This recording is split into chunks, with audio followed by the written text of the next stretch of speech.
Hello. Hi, Nubians. Welcome. Good morning, evening, afternoon, wherever you are in the world. Welcome to episode 102 of In Class with Carr. Hi, Dr. Carr. Yes. Hey, Professor Hunter, how are you? Looking good. The energy is high. Good loving this. And hello, Nubians, and everybody else looking at us. We are doing well this morning. How you feeling? I'm good. I'm good. Getting a text from you at 6 something in the morning. I'm like, okay, so he's up. All right, let's get started early. I Yeah, I guess. was up because I ain't going to sleep. Okay. But I Oh, took a nap after that. So, did you? Okay. All yeah, right. oh, yeah. Because you need your rest. But then I We was all up. do. Yeah, you were Uh, definitely up. See, we overlapped in that moment. But something we was on did. your mind, huh? So something worried you this morning, huh? Don't worry. I'm just like, I don't know. Fortunately, unfortunately, I have a responsibility to talk to people and I want to be responsible in my discussions. And Let me there's pause this to thank you again because that I realize now in these past couple of years, especially doing more and more of this, how hard that is. Not only do it once a week or a couple of times a week, but 5 days a week and teach your class and be involved in everything and build out a narrative in Nubia and continue to that. I just want to that's no joke. Anybody thinks this is a joke, y'all?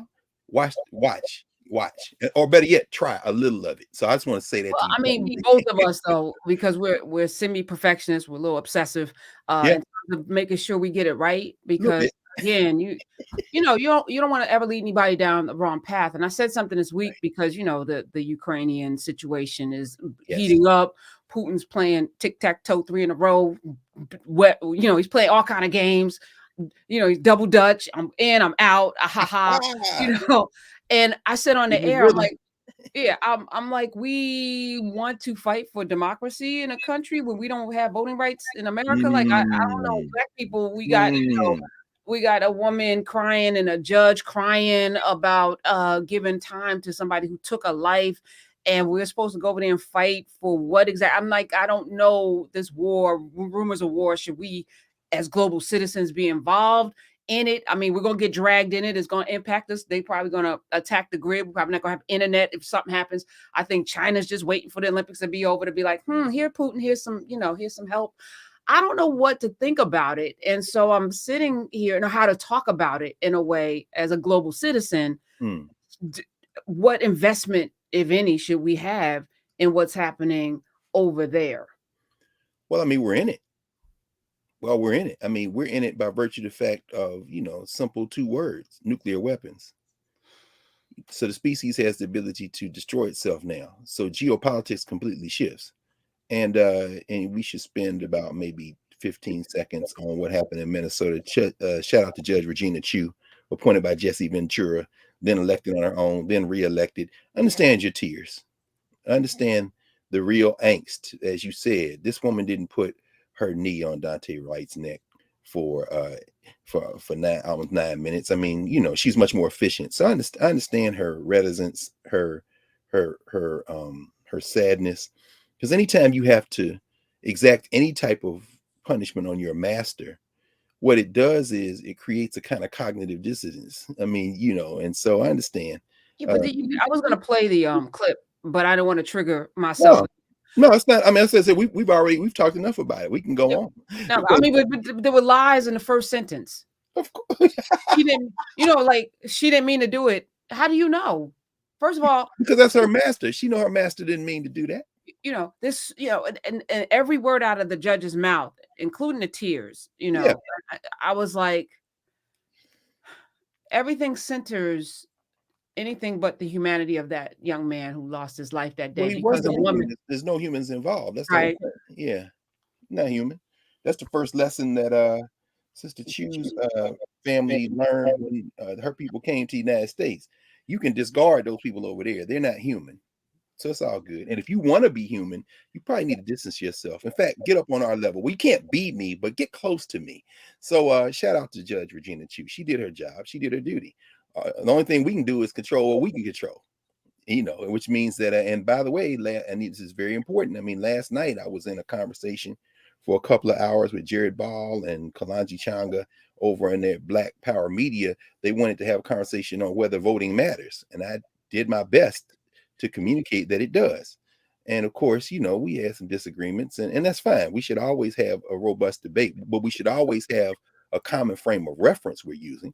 And I felt like a lot of times we were talking past each other, but I'll just say less about that and more about this.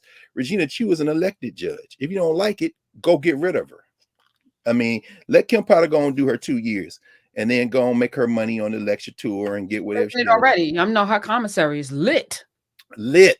Already put on the bank, right? And did you, I'm sure you did, catch any of the watch any of the funerary rites for the young brother Locke, Amir Locke, the other day? It was I really have unplugged. It is tough sitting here, and then it's like around the clock, Ukraine, Russia, Ukraine, Russia. Oh yeah, well, I haven't really been keeping up with. Well, first of all, I'm I like, can't so watch. I'm reading Born in Blackness. That's Yes, I'm spending my yes. time doing that.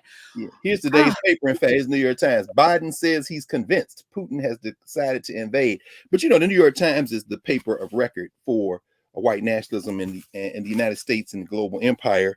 Now, the Financial Times weekend, Putin blames Kiev for escalation and brings forward nuclear drills.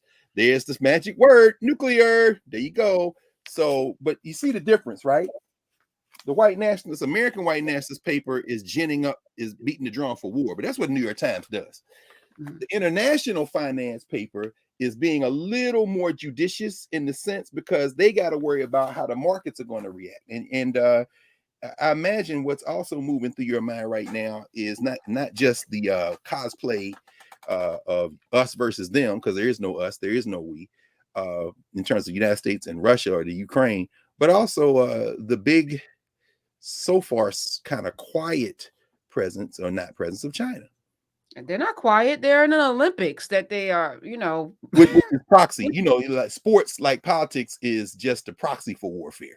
Right, So, but I feel, when the game's in tomorrow, so mhm. Monday, I expect them to, either quietly or loudly, let the world know where they stand because it's to their advantage. They have a 10,000-year plan, Oh, Dr. no Carr. question.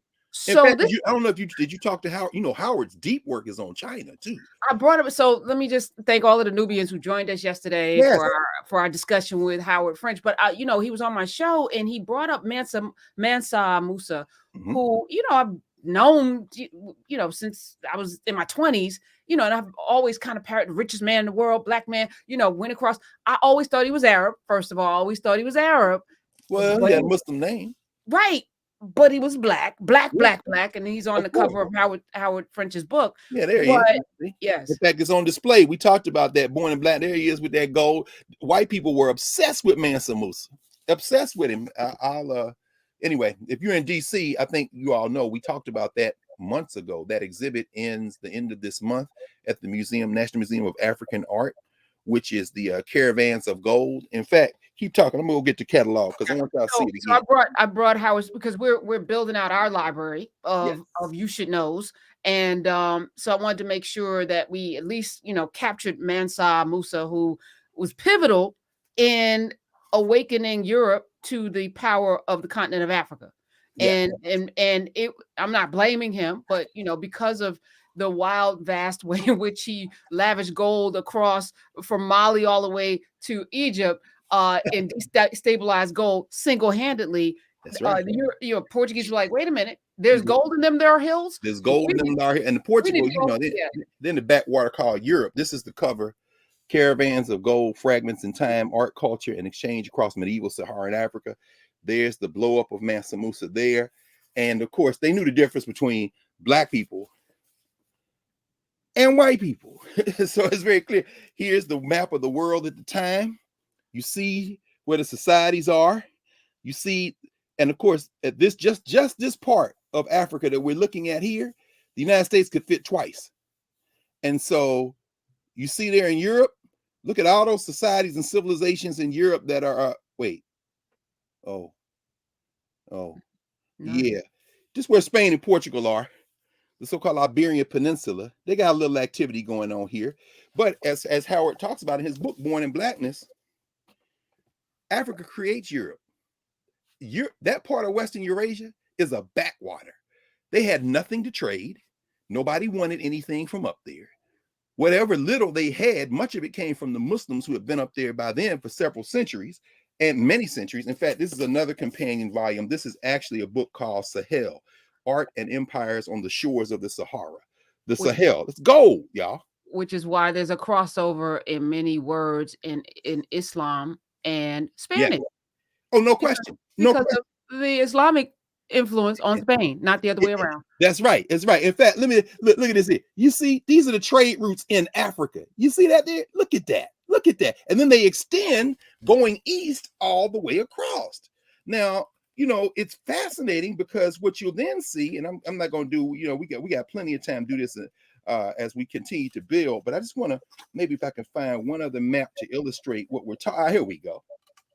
By the time the Amoverites come around in the 12th century, they're conquering. They're coming down. This is what destabilizes Timbuktu. But look, you see, when you come across the Straits of Gibraltar, named for Gabral Tariq, a black Muslim general, when they invaded what became Spain and Portugal in the 8th century, what you see is this thing right here, just under control of non-white people, which we call the Renaissance and the Enlightenment and all that kind of thing. That's jump started by non-white knowledge systems. In fact, what Europe calls the Dark Ages, the lights wasn't off all over the world, baby. Y'all ain't had no light bulbs. You understand? And the Chinese, since we mentioned the Chinese, and of course, Howard has written two very important books on China and including China and Africa. The one book, Africa, China's second continent. It deals with the Chinese African presence. Howard lived in China. He speaks a number of languages. I mean, his wife, in fact, her people from Ghana, although Howard himself lived in DC, born and raised in DC, but he's people from Virginia, from the South. He writes about all that in Born in Blackness, in fact, in the last section, chapter 5, section 5. But the other book he wrote, to what you've observed, Prof, is called Everything Under the Heavens, which is a kind of conceptual narrative of how China looks at the world. China sees itself as the center of everything under the heavens. And in fact, what he says in Born in Blackness is he compares the Ming Dynasty with the emerging royal families of Portugal. And this is just before this little girl and boy, Ferdinand and Isabella, get together in part to stave off the Portuguese, who were the first Europeans to come out looking for the gold and the legends of Mansa Musa and all them. What he says is, if the Chinese had decided, because they had them big boats, they had the big fleet ships, like Europe had, Africa didn't have the tall masted ships, so they couldn't catch the wind and sail. They hadn't come to that technological application yet, but they did have the big ships. In fact, we talked a little bit, he and I talked yesterday about how the boats that the Africans put in the water into the Atlantic. He says, no, I absolutely believe, I believe that they did that. He's done the research, he's saying there's not a lot of primary sources, a lot of mouth to ear history, but he said, I'm firmly convinced. I say, I am too. And it's so funny because the publisher that published those two books on China, I'm sorry, Africa, China, Second Continent, and Everything Under the Heavens, was Random House. And we were laughing because I said, Random House also published the ancestor Ivan van Sertima's book, They Came Before Columbus, where Van Sertima asserts that those boats that the Africans put in the 14th century in Mali did in fact make it across. And that those Africans were the ones who had interactions with Native Americans, so that when the Europeans finally got there a couple of centuries later, they were like, you people look very strange. But that one there, thinking about the blacks who came, yeah, we've seen them before. In other words, but I said it was funny because this book that you all talked about yesterday, that we talked about as well, Born in Blackness, is with Norton. And in fact, it's a very beautiful book. It's got the good gilded cover and stuff. Norton puts books like that together. But Norton, Howard said, didn't set aside a budget for promotion of an excellent book like this. And he said, that's why I'm out here working so hard. He said, I want black people to read this book. So I know he was talking to you. And I'll just make this one other point. We were laughing because I said, that's so funny because Random House, the one that published your previous two books, also published Ivan Van Sertima's They Came Before Columbus. And the acquisitions editor at the time that not only acquired for Random House Van Sertima's book, asserting that the Africans got here centuries before, Muhammad Ali's The Greatest, Huey P. Newton, whose birthday we just passed, Revolutionary Suicide, Gail Jones, Toni Morrison. Yep. Toni Morrison was the acquisitions Who editor. did that book too? The Black Book. The Black Book. You better point to it. No question. So that's why Yeah. I was asking you before we went live. Yeah. I'm like, No, I I would was love to very hear a conversation with you and Howard French just about the publishing industry. no, no, You know what I'm you saying? know, we have to suss out these, unfortunately, I think sometimes people digest too much and they can't take it, it's That's like, very true. so it's like, okay, let's bite this off. Let's bite this off. So I'm picking through. We're gonna probably have a conversation about Ghana. We're probably gonna, it's like Yeah. these pieces, and then we put them in, you should know, in narrative, and then people can go down their rabbit holes. But towards the end, because the Nubians come in, and they're freaking brilliant. We had a Yes, brother, we indeed. had a brother from Kenya back to the war thing who's like, I'm born in America, but my family's Kenyan. But Kenya's a country that was made by the Europeans, like Nigeria, made by the Europeans. To the name Nigerian, the name Nigeria means land of the blacks, but derogatorily. I got it. It's like he said. So how should I rep Kenya? Or should I rep Africa for? And he already knew the answer, but he was saying something because at the end, Howard was like, the continent, demographically speaking, is already the most plentiful in the world. By Yes. the end of the century, is going to have 5.5 billion, I think he said, people, Mm. while Europe's population is shrinking. America, the last census, white people lost their minds. Probably why we're in this mess right now, because they looked at the census like, we're diminishing. Let's bring in some more white people. Where do we get more? Wow, we already exhausted all. Okay, all That right. little bubblehead cretin, Stephen Miller. Where is he these days? I Anyway, don't care. don't worry. I'm not going to say his name 2 more times so he will appear. But go ahead. Okay, No, he's not Kenyan. He's not that powerful. no, But he's definitely not that powerful. so and I brought up Japan, which is their economy is struggling because of the lack of reproduction. That's But right. Africa is teeming. And he said Europe is no longer going to be able to play the games they've been able to play in the past. And I was thinking about it in terms of this war and everything. Every economy needs people to survive. Africa is flush with not just all of the resources, but also human beings. But they won't be able to do what they did 400 or 500 years ago and extract those human beings to build their wealth, because hopefully we know enough now. And they did a nasty thing with this whiteness, creating blackness, that like that Kenyan brother who came in and Oz was in. We now see ourselves as black under one banner, which we didn't before, which is why they were able to do what they did. So now they got a problem, I think. I don't know. But, as China, does what it's going to do, and Russia and Ukraine, it'll all be moot if the nuclear war thing comes into play. But, I feel optimistic about the future. So that's We how I have to be optimistic. yeah. No, we have to be optimistic. They can't do what they did before, but they also can't do what they did before. Meaning, the number of people is for sure. And I've mentioned this book several times now over the arc of the last couple of years. This came out in 2019. Stephen Smith's book, The Scramble for Europe, a young Africa on its way to the old continent. And we talked about it. I mentioned it with Howard yesterday. We're talking in this book, Stephen Smith, 2019 says in 2050, 450 million Europeans will face 2.5 billion Africans. That's mid-century, and this was 2 years ago. And as we know, typically with demographic trends, when you start talking about Africa, they are conservative and they always underestimate. And one of the things he talks about is that right now, 40% of the human beings living in Africa are under 15 years old. So that demographic explosion is there. Now the question becomes, and again, one of the reasons they can't do what they did before is that, to your observation, there is now a sense, whether people embrace it fully or not, and we know that we don't yet, hence the question of should I continue to rep Kenya, but there is an awareness of our commonalities. There is a clear awareness of the common impact of invaders. There is a growing awareness of what Sheikh Anta Diop will call the cultural unity of Africa. We are not the same.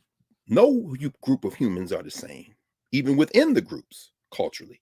But there are similarities, and there are enough things that are common to forge out of common cultural ties, common political organizing strength, to allow us to move in concert, which is what the United States of America has always been terrified of. In fact, last week, at the behest of one of our dear Nubian sisters, Doku, who has done so much work, I actually had a conversation, I guess it's maybe Tuesday or Wednesday, with many of the Black employees at the Federal Bureau of Investigation.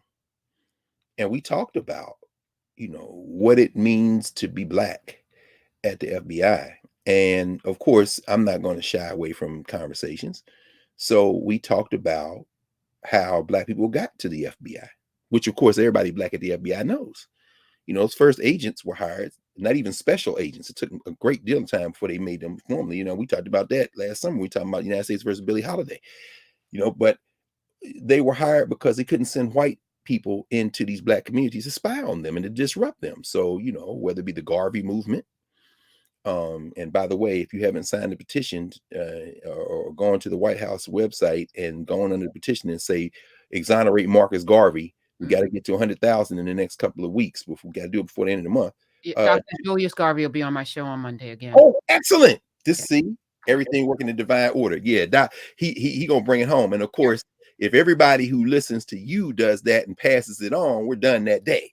So let's just, we pass done. It just, you got to pass it on, but please sign it and pass it on. Excellent, excellent. But this is how they get there. And so there's an international dimension to that as well. As we know, with the CIA, the destabilizing of African countries, governments. I'm trying to think who was I? Oh, of course, yeah, Alice Wyndham, who of course made transition. We talked about her last week.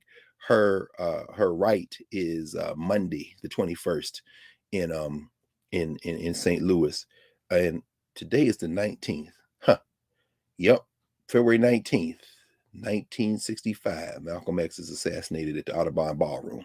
And of course, Alice Wyndham used to tell the stories of how, they figured out a way to get Malcolm in to see Kwame Nkrumah when he came to Ghana through Shirley Graham Du Bois, who met Malcolm and said, okay, I like him. And then she went and got Nkrumah and they were able to make the introduction. But Nkrumah was, when Malcolm came from the meeting, Mama Alice would be like, she was like, yeah, he wasn't upbeat. He wasn't as ebullient as he normally was. And he certainly was before he went in, because he was trying to meet with all these African heads of state. He had just come from Cairo. And then Nkrumah was married to Fatima, who was the sister of Gamal Nasser, who was the head of Egypt at the time. And he had just left. Malcolm had just left. Remember, they're setting up something called the Organization of Afro-American Unity. This is where the point I'm going in terms of this political strength that can be built. And Malcolm was he was Black America's ambassador in Africa. This is 1964. He's traveling all over the continent. He's been in Nigeria. He comes to Ghana. He's now in Egypt. Alice is going to see him again in Ethiopia when he tries to go see Haile Selassie. So the United States, the social structure of the United States and the global system, France, England, they're monitoring this guy the whole time because they know that if we get together, it's a wrap. It is a wrap for this white world system. Now, I'm saying all that as a prelude to what you've raised in terms of what the future may look like if we survive nuclear winter, which is a very real threat. They can't do what they did before because they got to jump on Africa, because as Howard writes in Blowing in Blackness, there was no Africa as we know it now. If you're not Asante, dealing with the Portuguese, then the Dutch, then the English and so forth. If you're not Yoruba, dealing with the English. If you're not Congo, dealing with the Portuguese, then the English. In other words, if you're not one of those clusters of African people who by that time, now we're talking about the late 15th, 16th centuries, hadn't developed these broader territorial kind of state formations as your governance structure, if you are part of the millions, the vast majority of African people who are small state or small or even stateless formations, village-based people, networks of villages like the Igbo and others, then when you get set upon by people who come from outside who have a plan for taking all of y'all, two things occur. They have the jump on you, and Howard writes about this beautifully toward the middle of the book. What you see engendered in Africa is something that prior to that, Sheikh Anta Diop would say this. I think Oyewake Oyewumi would say this. I think Ife Amiadume would say this. Two sisters who are critical of some of Sheikh Job's work, particularly Amiadume, but also see this sense of this cultural unity, this underlying cultural unity. You undermine what Job would say was a cultural predisposition to generosity. Because, see, here's the thing. In Europe, you're resource poor at this time. You don't really have anything the world wants. Everything you going out and finding, gold, pepper, spices, it's come from other people. And say, well, what y'all got, Europe? We got some glass beads, nasty ass codfish, some Clydehopper shoes. Well, here go. We got some, what's this? Oh, that's brass. Oh, we like those brass bracelets. The Portuguese had that. That's what they were bringing in to trade with the Africans on the coast of Ghana when they set up Elmina, the mine, for a century plus before they start pulling Africans out. And so, but mostly don't have anything. Now, when you come to the continent of Africa, what you have is, particularly in the Western Sudan, or even the Sahel is the grass belt that goes from west to east or east to west, all the way. You said you have the Sahara, the ocean of sand, and beneath the Sahara, you got a expansive belt of grass, no mountain ranges. So you can walk basically all the way across the continent. So if you're getting a beef with somebody, you just move.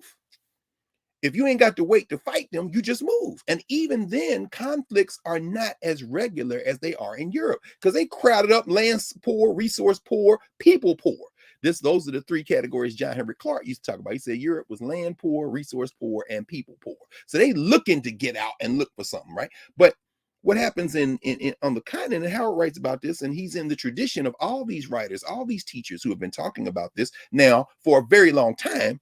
He says, when you have all this land, you have a great deal of resources, the value you place in land, which is not owned, like if you have the hierarchical, dynastic, royal base like Ghana, Mali, Songhai, the ones we talk about, the empires, and we had to be very critical of ourselves even when we lift that over the vast majority of Africans who didn't live in those formations. You might say, well, it all belongs to the king or it all belongs to the crown. But that's a very different thing than saying that in Europe, because what that means, say among the Ashanti, means is the rulers are custodians of the resources for the people. And if you're not using it right, the people can come in and intervene. This is Chancellor Williams writing in The Destruction of Black Civilization, among many other things. But the point I was going to make is the value you place is in people, not even the land. So you got all this land, who you got to farm it? I need more people. So either I'm going to marry some more people, and we're going to make some more people. And while we're doing that, if we get in a skirmish, we're going to take the people we beat and integrate them into society. Oh, so you got slaves. Well, you call them slaves, and yeah, it is unfree labor. But once we bring them in, we do everything we can to make them part of our family. And they're not in that condition forever, and their children don't inherit the condition. So it's a very different thing, but the value is in people. The Europeans are like, yeah, value in people here too. So let's trade. Okay. So they start sending Africans, these continental Africans, under duress eventually, but initially they're trading people, even though people is the resource they have. Well, slowly, as some of them begin to discover, you don't mean what we mean.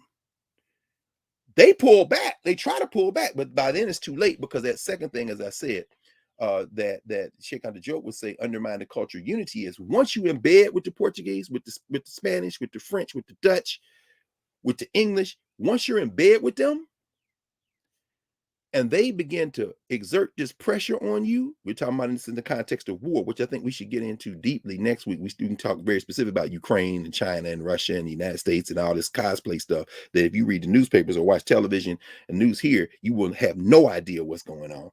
The fact is that these European countries that are growing fat and strong, there literally is no England. There is no Dutch East India, Dutch West India companies.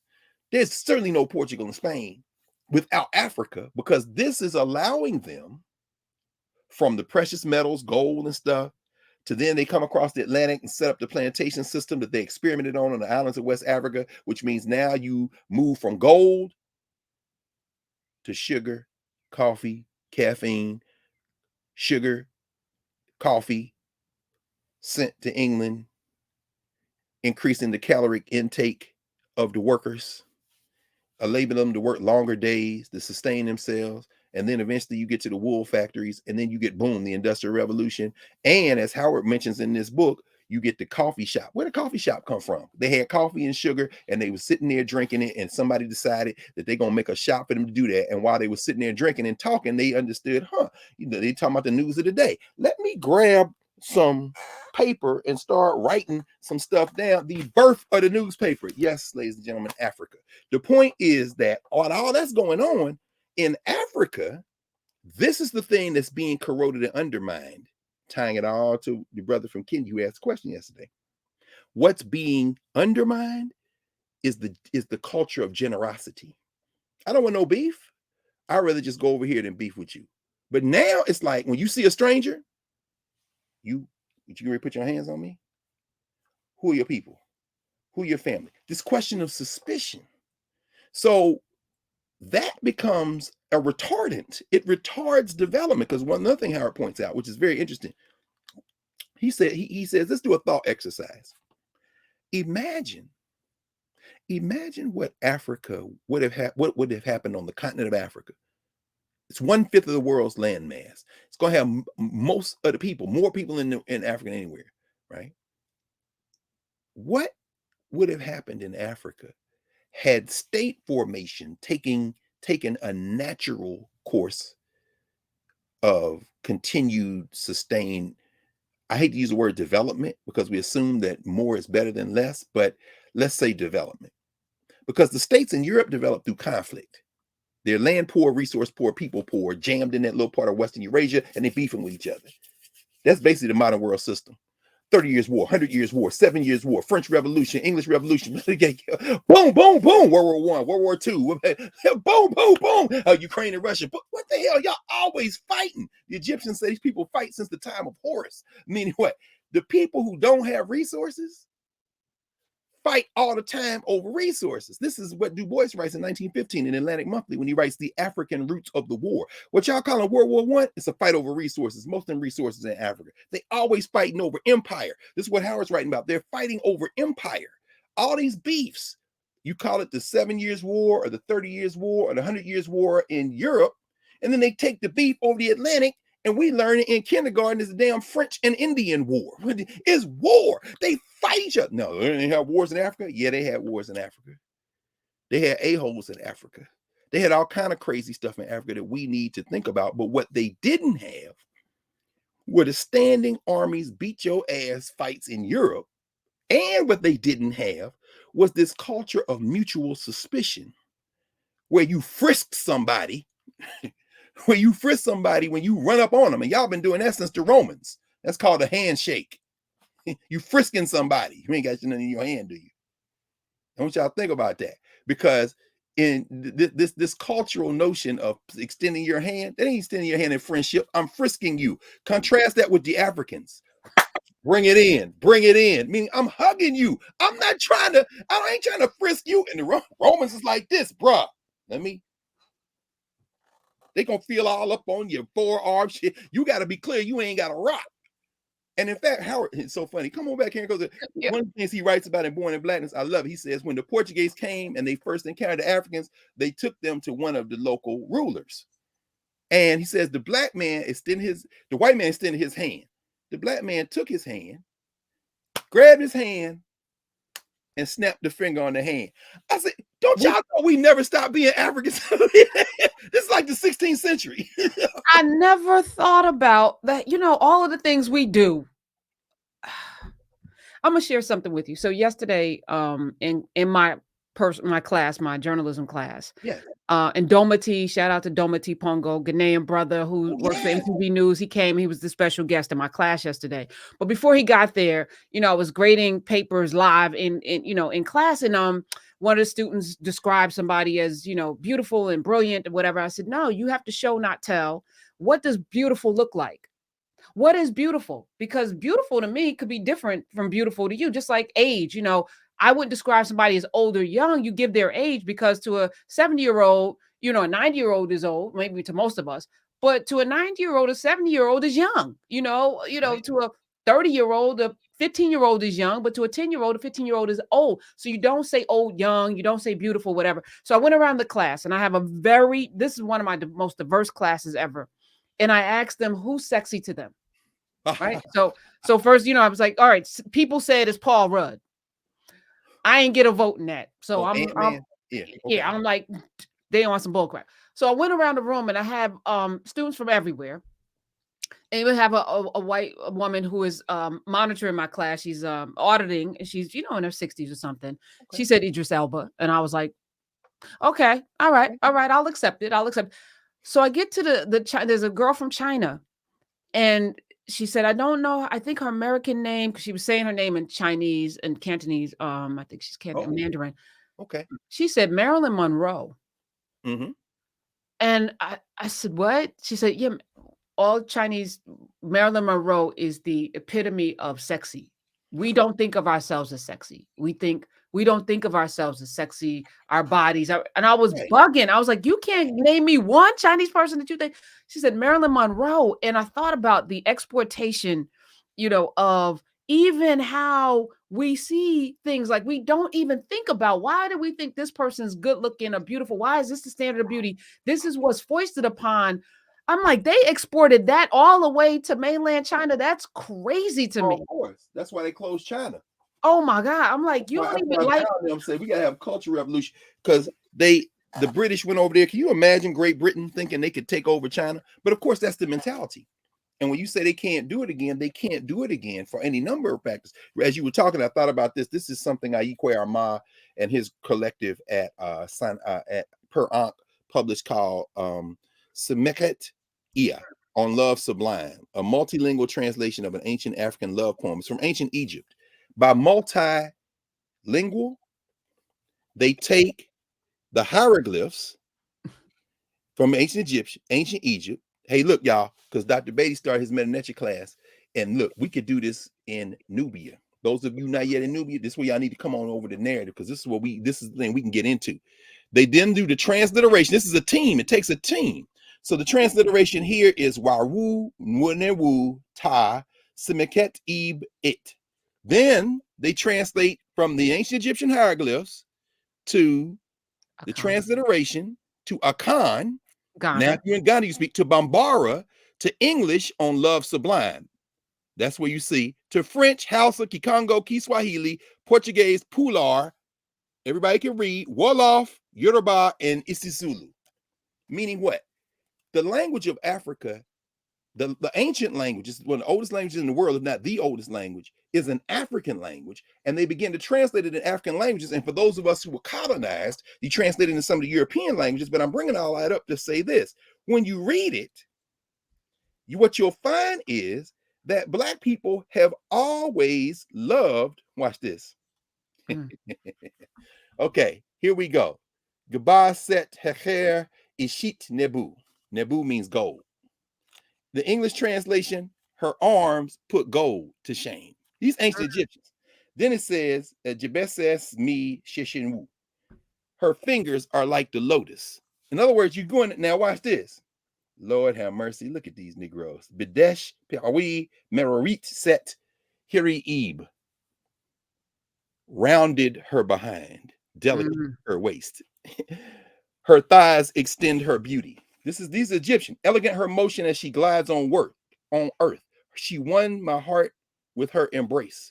She makes the neck of every man turn round at sight of her. How long these Black people been Black? Now, but here's the thing though. They're not just talking about physicality.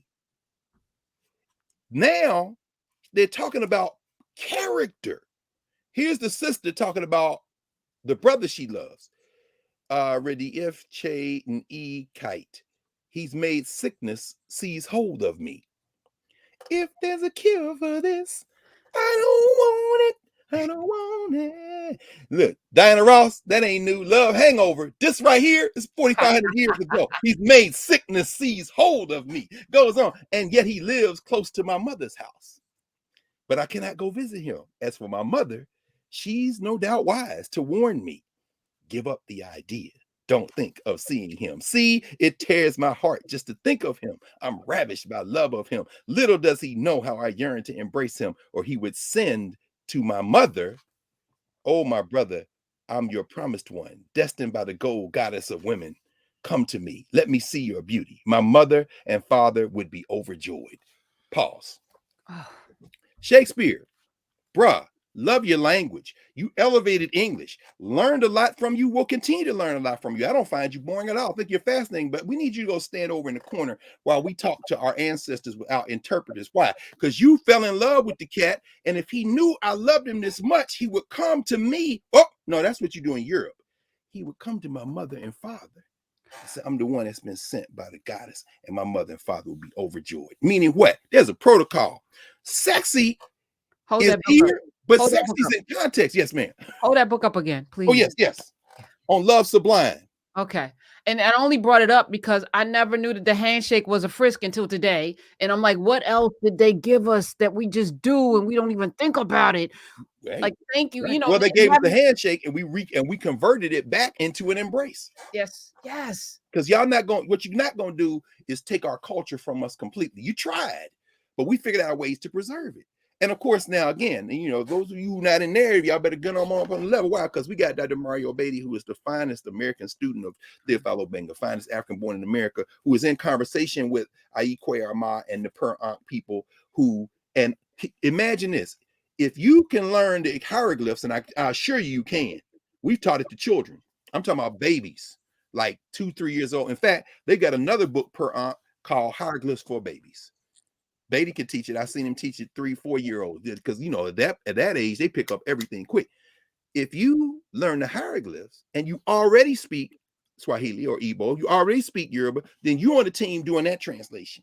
We can take it past 7 or 8 and go to 30 or 40 or 50 or 100 or 200 or 300 languages. In other words, that's what we have to do. Now, if you ask someone in that kind of cultural posture what it means to be sexy, they may describe what they like physically. They may describe that, but they would also say, yeah, but we uh what has that got to do with love? Oh, okay, then. Well, what do you find beautiful?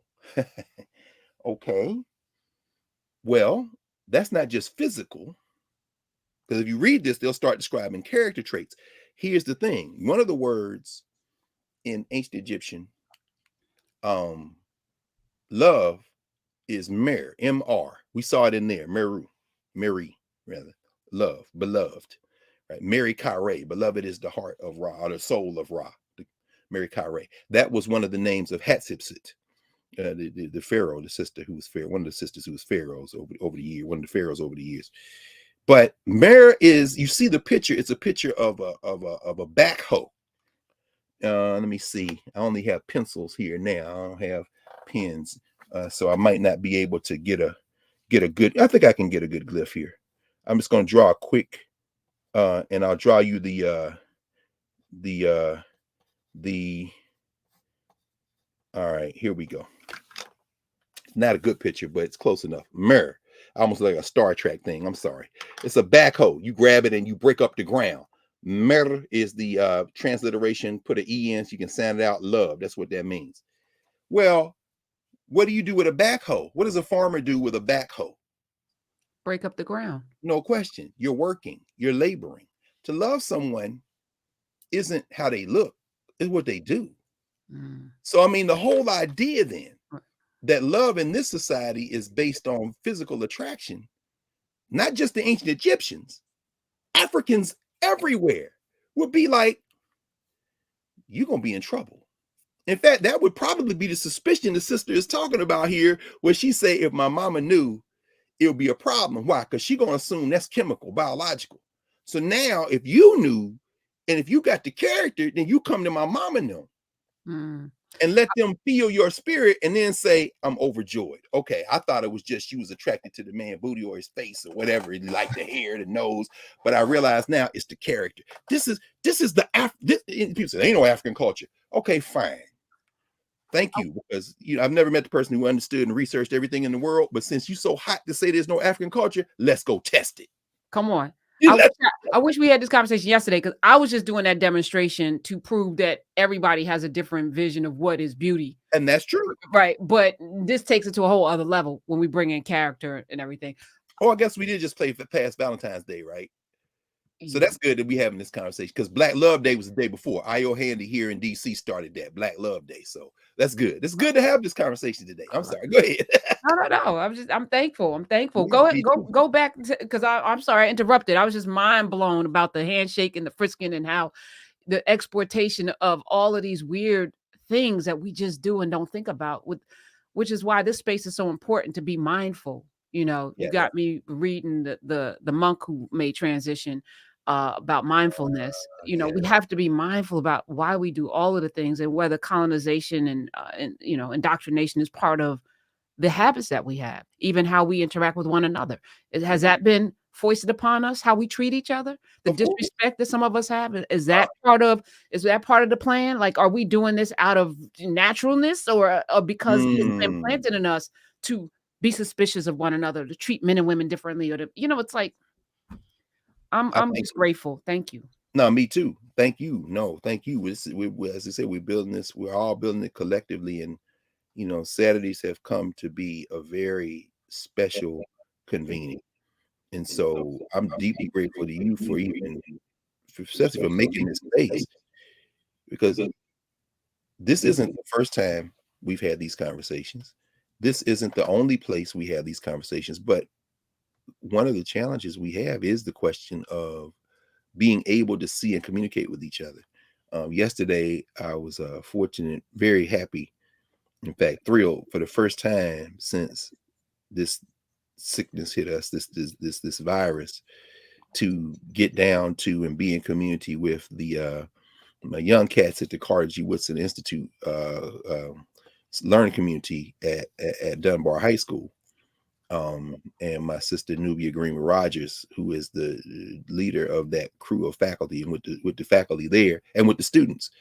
They had Sankofa week this week. They watched the film Sankofa, and then they had a conversation. The highlight of yesterday was they came together in the auditorium, and I love going to Dunbar. In fact, um, anyway, we'll talk more about that. That's probably a job for Narrative and Nubia. In fact, we were talking about it yesterday, to get more involved with these schools around the world. I started to say the country. It's kind of silly to say because we global, but in the conversation, the students had seen the film. They had conversations about it, and we were joined by Srikiyana Aina, who's co-producer, of course, the wife of Holly Garima, the filmmakers. They're the two filmmakers, the woman and man who pulled together the team that made Sankofa, and it was a Pan-African film.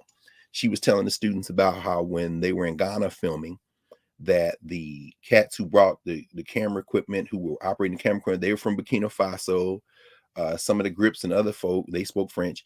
Some of the other folk, well, of course, were continental Africans. You had Africans from the United States. You had Africans from the Caribbean.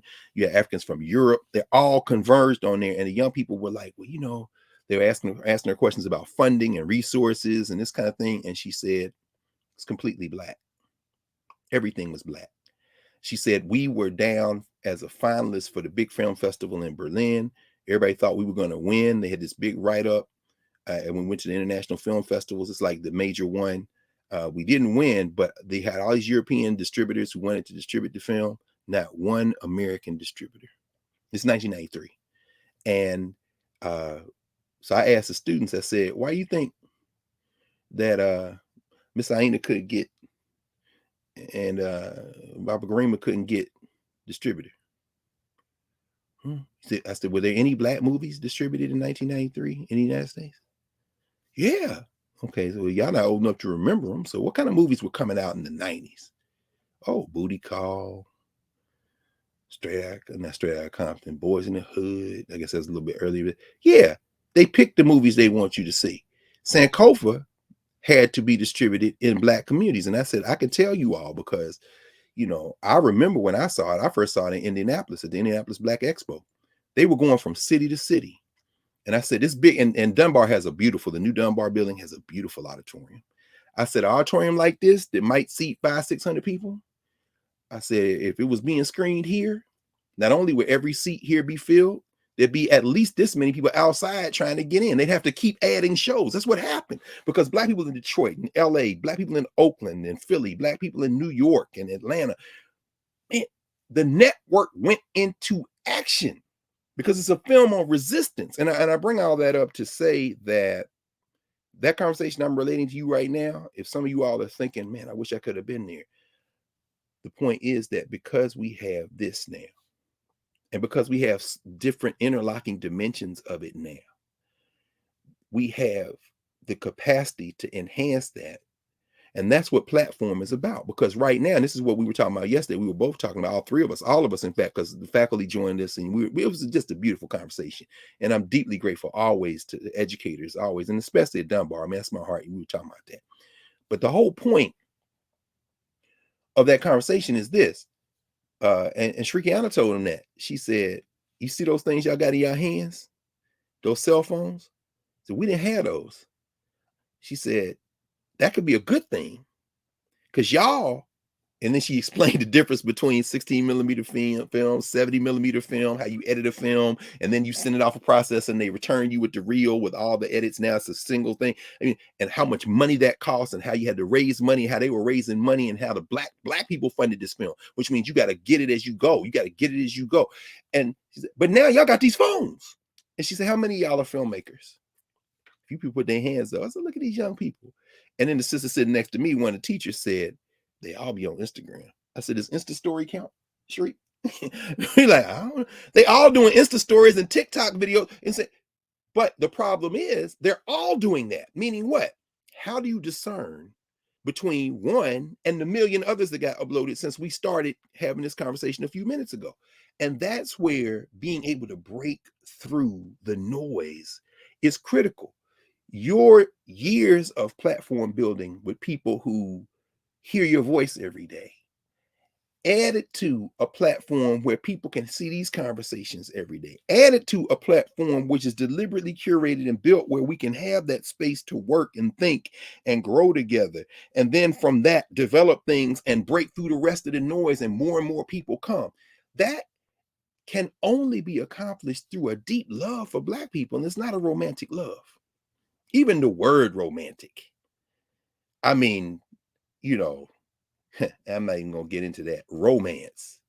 That should tell you, everybody go look up romance, see what the etymology of that word is. I'm gonna tell you it's not African.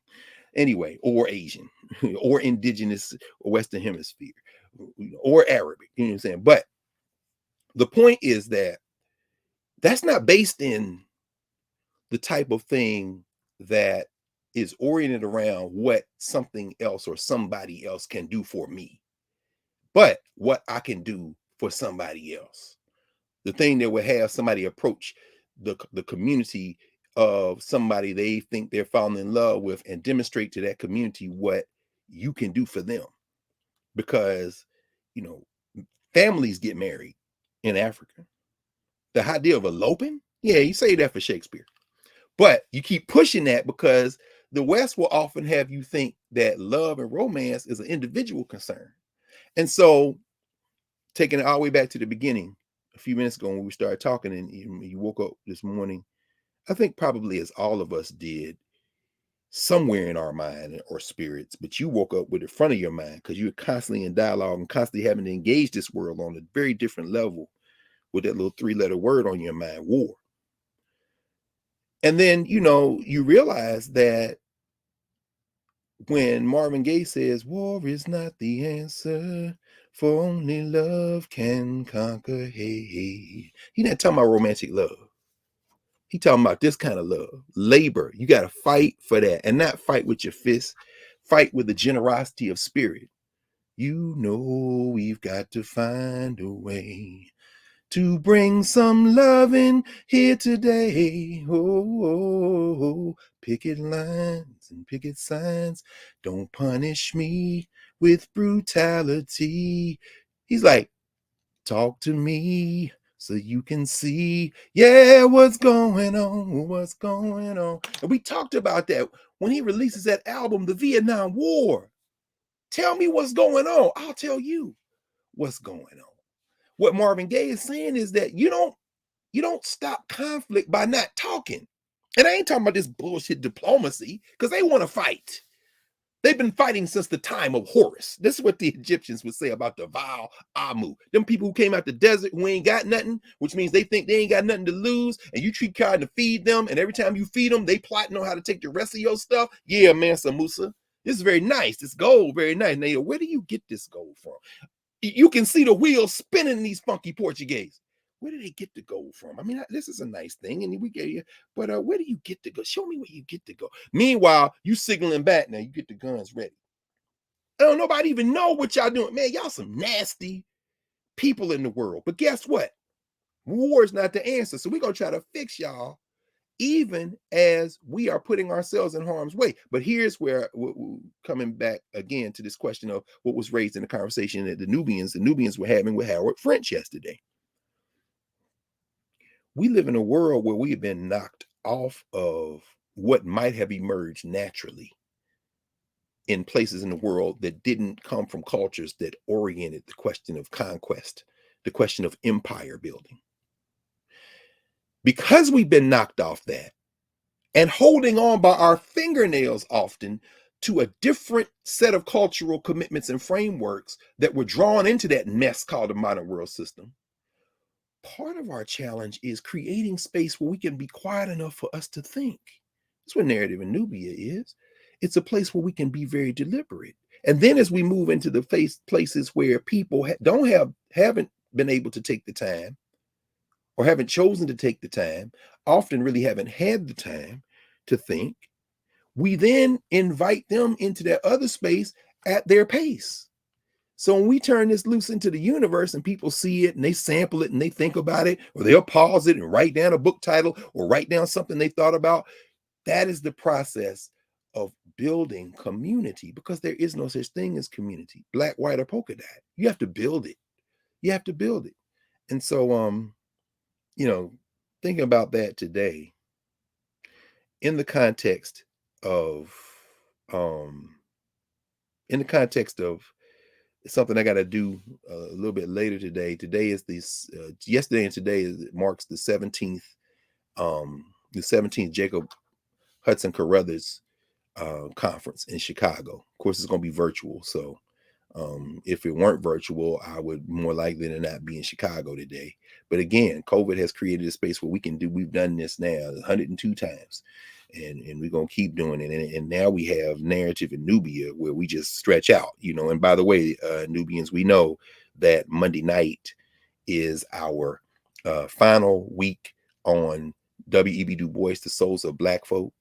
Last week, all the weeks, but last week, again, differently powerful, such conversations. Prof, I mean, what did you think about that sister who came in from Canada? Wasn't that something? That was Monday night. Monday night. And dropped that religious. Is that the one that which one? Oh, she was in Shuffle Along. She Okay. All right. In fact, she is a fascinating sister, Lisa Latouche. She is a professional tap dancer of African descent. She she's from Canada. She's in Calgary. And so when she came in, you all, if you're not in narrative of Nubia, you don't know, on Monday when we have conversations, yesterday too, with Howard French, same thing. Nubians jump in and we have these voice to voice conversations. And of course the chat becomes a whole nother level of every time there's a convening, there's another book written in the chat. And so we've been going very, everyone's telling me the dancer, the tap dancer. Thank you. Yes. Lisa Latouche. And she, choreographer, director, mother, she and her young one now living in Calgary and where she's from, but she has cycled through the hemisphere in many ways, and of course spent time in New York where she was in the cast of Shuffle Along. Shuffle Along was the first Broadway production of an African written and directed show, Noble Sissel. And we talked about that. We were joking because Urias, of course, in Baltimore, Noble Sissel, U.B. Blake, his partner, are from Baltimore. U.B. Blake is. And so what you see is that as Lisa was talking, what she came in to talk about was, of course, the lack of tap dancers, black tap dances, how that's our tradition, and how now they've made it so pricey and costly that you can't do it. And we got into this whole question of genealogy, because of course, if you are into dance, and I said it's very much like continental African dance that we have here in the Western Hemisphere and around the world now, we've been able to preserve. The the idea is you don't just come into dance. You come into dance through somebody. So there's a genealogy. You're coming in through family. Tap is very similar. Tap is very similar. We talked about that. But the crazy thing was we opened the conversation, as we kind of settling into the conversation, and we're reading Souls of Black Folk. And last week we were in the third week we did of the Quest of the Golden Fleece, which is about cotton, and the cotton uh the tragedy of cotton. And crazy enough, Harold French writes about that as well, right? I mean, we talk about in Born in Blackness, it starts with gold, it moves then to sugar and coffee and indigo and all the other things they do. Then it moves to cotton.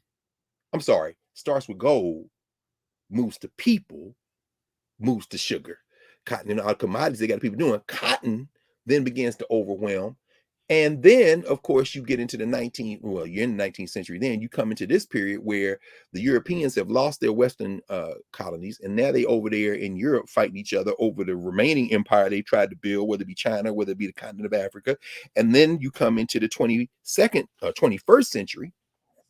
Hopefully the species will make it to the 22nd. Again, I'm optimistic, but I'm optimistic in a way that says if the ball blows up, we just move on into the next spiritual cycle. So I ain't necessarily got my optimism in the continued existence of the human species, because these people here may just blow it up. But as we were talking, we did the Sons of Master and Man, which is about value in bodies in enslavement and then Reconstruction in Georgia, which is fascinating. I think about that. In fact, we made the connection on Monday night between the fact that he took a county in Georgia where city of Albany is.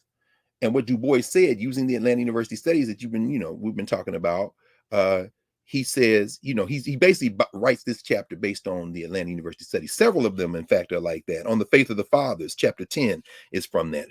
Their work on in Atlanta University on the Black church at the turn of the century. But in this chapter, on the Sons of Master and Man, what Du Bois is writing about, he starts by saying, for example, that in this county, the value in that county that was attributed to resources in that county before the Civil War was about $5 million. $5 million, $2.5 million or so, I think that was the number, maybe 2 million. No, $5.5 million. $2.5 million was in the land. 3 million was in the enslaved Africans, which is consistent when you realize that on the eve of the Civil War, 1861, the bodies of enslaved Black people in the United States were worth more than all the money and real property in the United States combined. He says, so you know what happened? After the Civil War, they lost that $3 million. Them people went from property to people, and the land value dropped by $500,000. So now they resource poor. And it's like, wow. So you see how they locked in debt peonage, what he calls sharecropping. He walks us through that in Souls of Black Folk. So, we were talking about it and said, let's contrast that to this minstrel show we just saw on Sunday. I know some of y'all going to be upset by this, but good. That's a good thing.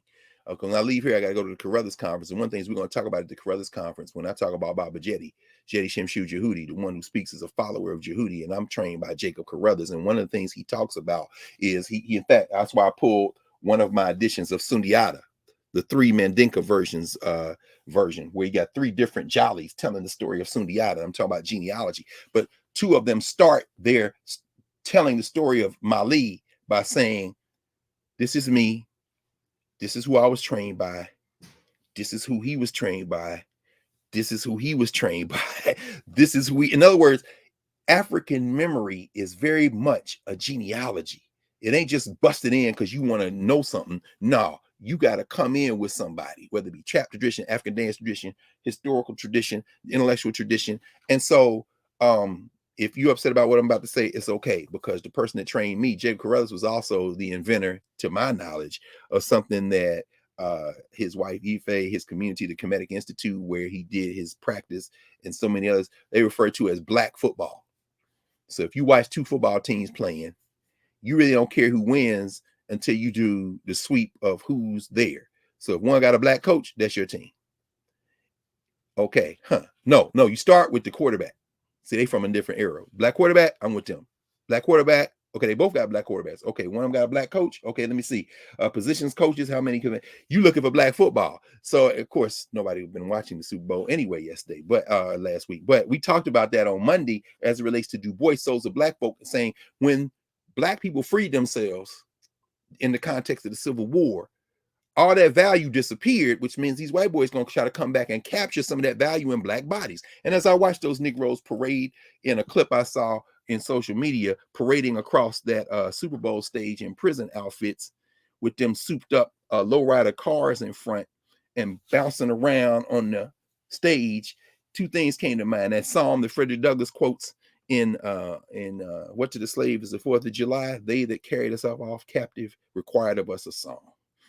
And the other thing that occurred to me was, if they paid each one of you Negroes $1 million a piece, that wouldn't be nothing. They covered that in how many commercials today? In other words, the value in black bodies, they're going to continue to extract from you, just like after enslavement, when they literally counted value on your literal body, on your capacity to labor or to have babies and all this kind of thing.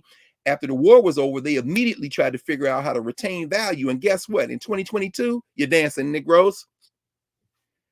They figured out, you know what you are? You're a cultural sharecropper. You're a cultural debt peon is what you are. You're a damn dancer for capitalism. And they extracted more value out of your dancing Super Bowl behind. Shout out to Jay-Z. I'm not a businessman. I'm a businessman. Nah, bruh.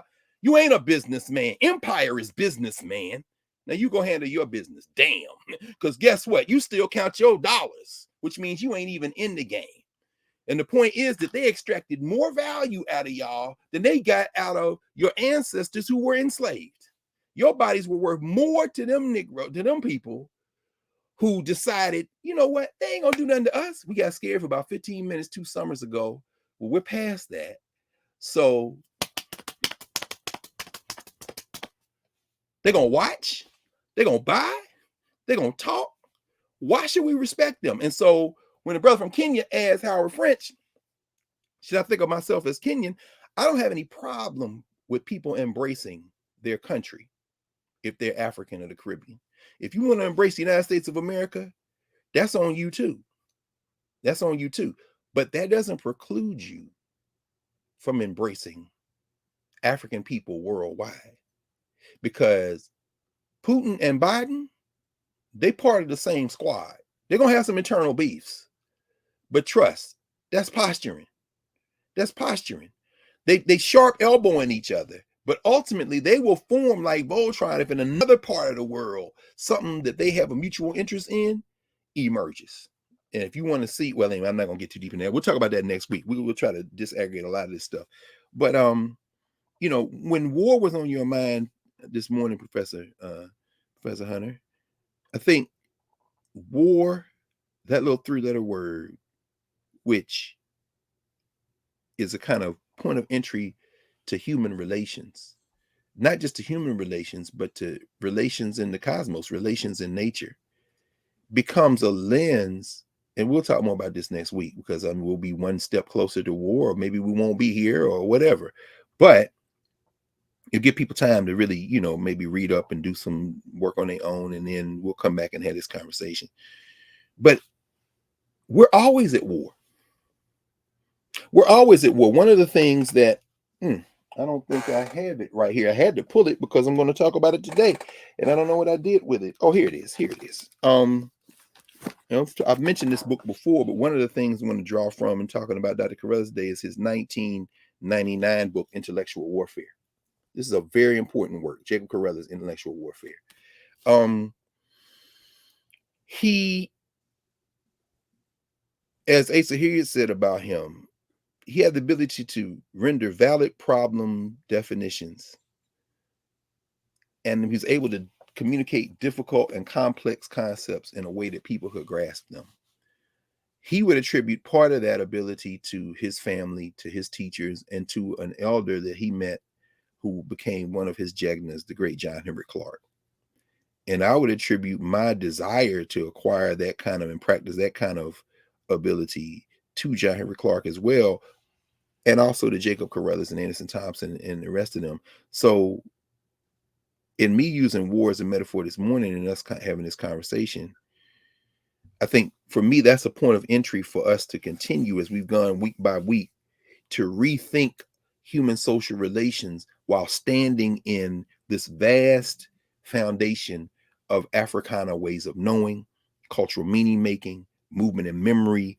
In other words, standing in that vast foundation, which is complex, sometimes contradictory, often resonant in terms of having similarities and cultural unities, standing in that foundation and then looking at the world as it is and trying to intervene in places where there is war, where there is conflict, sometimes where it looks that conflict and war looks like us, and saying, no, there are better ways. And this isn't theoretical. This isn't just aspirational. This is based on experience. This is based on what we have seen, and not just on the experiences of trauma over the last several centuries, but on the much, much, much, much, much, much longer arc of thinking, of working together, of in another book published by Aikwe Arma and his crew at Per Ankh, Wat M. Shamsu, in engaging in the way of companions. We are companions. We're not following some person. We are moving together. And people take the lead based on their expertise. But what keeps us together is this trust, is this reconnected sense of shared responsibility, is this love, but not romantic love. So that's just kind of just broadly some of the things I'm thinking about today as I'm still cooking the Carruthers piece, but I'll pull this Arma book so everybody can see it if I can get to it. Yeah. Oh. Yeah. And what does your cooking look like? Wat Shamsu. Okay, Myth, History, and Philosophy and Literature. This is the African novel. Aikwe Arma, Per Ankh. There's a Per Ankh. Well, cooking for me is I'll keep this short because one of the things we say we do is start kind of dovetailing things. Cooking is, I use the word cooking. It's interesting. It looks like what people do when they cook.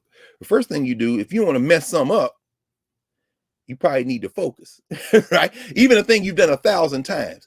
But if you've done a thing 1,000 times, you can kind of prep that, you can kind of put that together, but that means you've done it 1,000 times. So repetition is very big for me. So like yesterday was a long day. Like I said, which is crazy. I guess everybody's sitting at their computers.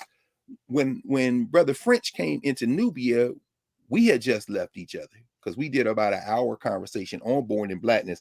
And again, my hat is off to him because that book is almost 500 pages. It's eminently readable. He is, I mean, and I'm saying that to you. Wait, let me pause. Let me ask you, because you two are in the same craft. Y'all journalists. What do you think about his use of language in the book? That's See, that's higher praise than I can give because you're a journalist. You know what I'm saying? I mean, most good journalists, Yeah. you're trained to disseminate information in the most useful way possible. The first law that I teach my students is to keep it simple. We don't need a whole lot of fancy words. You are storytelling at its most base, meaning you are trying to reach the largest audience possible. Most newspapers, I know the Daily News was written on a third grade level, the New York Times is written on a sixth grade level, which means all the fancy verbiage is not necessary to convey the point. And Howard French tells a story in the most simple way possible, and it awakens your imagination just with the simple use of words. It's powerful. I agree. And to hear you say that and to hear how you teach your students, I think this is a valuable lesson for all of us. You know, and simplicity, I imagine, is relative because, I mean, and we talked about this one weekend, how the New York Times, whatever the sixth graders are today, they ain't the sixth graders of even 10, 20 No, years. that's true. That's true. This is terrible. I'm like, this thing here, man, is anyway. So yeah, man. So anyway, so yeah, so yeah, he had just, so yesterday, I mean, I got up early, you know, because I wanted to finish the book because before, you know, I talked to authors And I've been lining up. I mean, this is all, we're making the road by walking it. So these little sessions, that I've been doing, I kind of focused in on a rhythm of interviewing authors and kind of having conversations, trying to have a space where, see, there's this tiny space where people who write books and talk to each other.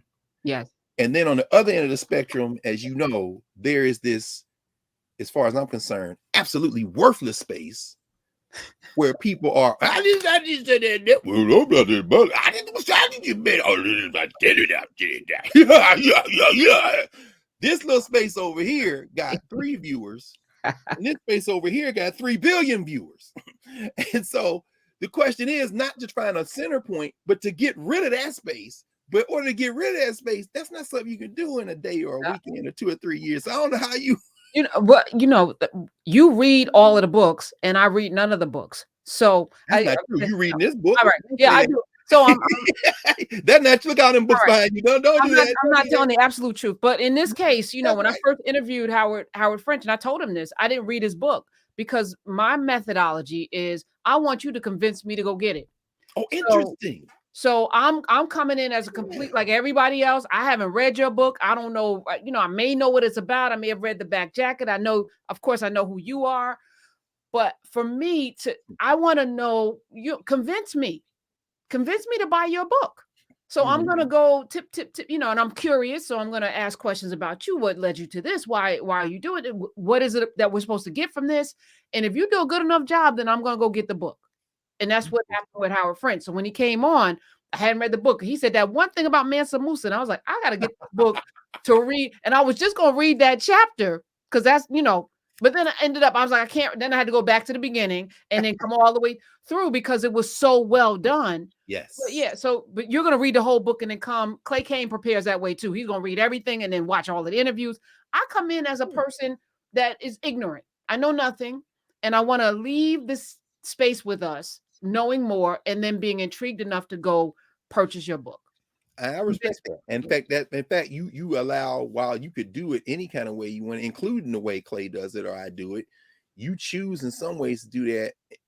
And I think in major part, that allows everybody who might not even do that, probably wouldn't do that. Either they don't have the time or that allows them to have somebody who is almost like their representative.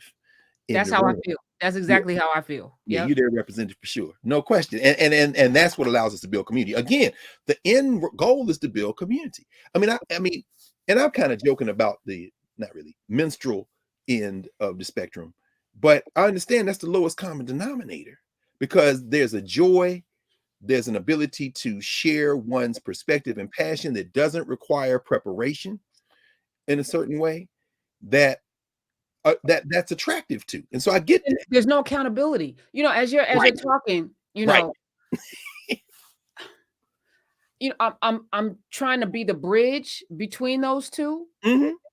By showing you can not have read a thing, but then be curious enough to open your mind to receive the information so that you can then go down the rabbit hole.